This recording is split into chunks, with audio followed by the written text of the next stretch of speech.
Mea culpa, mea victoria.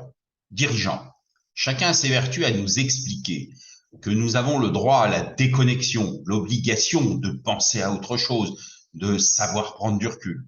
Nous, dirigeants, savons que cela n'est pas possible, c'est juste un comportement collectif que nous nous efforçons d'avoir, ne pas en parler.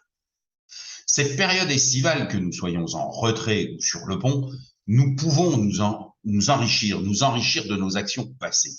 Ce mois d'août est souvent le temps de réfléchir à ce que nous avons fait dans l'année ou bien ce que nous allons faire dans les semaines et les mois à venir. Donnons-nous le temps de savoir qui nous voulons être, non pas demain ni après-demain. Non, qui voulons-nous être dans 5 ans, par exemple?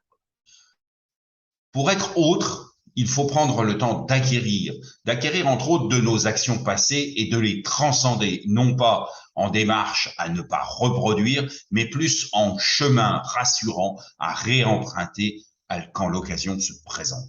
Apprenons à grandir de nos actions passées. Dans l'année, nos réflexes d'éducation culturelle sont très efficaces, quelle que soit la démarche. Si nous gagnons, c'était facile. Si nous échouons, mea culpa, mea maxima culpa. Donnons-nous quelques semaines pour nous programmer autrement. Au lieu de reprendre cette année pour la commenter mentalement, prenons chaque acte gagné ou perdu et prenons le temps de le déconstruire en une sorte de puzzle de pièces gagnées, de pièces perdues. À chaque inventaire d'action, construisons notre schéma mental de souvenirs positifs. Quand notre culture nous appelle au mea culpa, elle construit un schéma mental pour nous souvenir de ne jamais le refaire. Dommage que notre culture n'ait pas construit ce réflexe pour nos démarches positives. Nous avons donc quelques semaines pour intégrer les deux forces complémentaires de nos expériences. Le mea culpa, ça nous connaissons bien, le mea victoria, son équivalent positif. Cette pratique exige de nous un moment pour prendre notre douche de laurier, prendre quelques instants pour déguster, se faire plaisir de cette part de réussite. Comme pour un mea culpa qui consomme notre énergie à nous déconstruire, la douche de laurier, le mea victoria, c'est prendre du temps pour construire nos bases de réflexion à venir.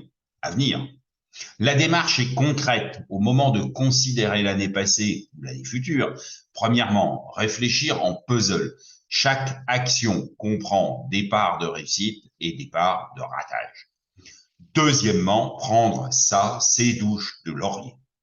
Le mois d'août nous offre de nombreuses opportunités pour nous faire plaisir et construire celui que nous aimerions être.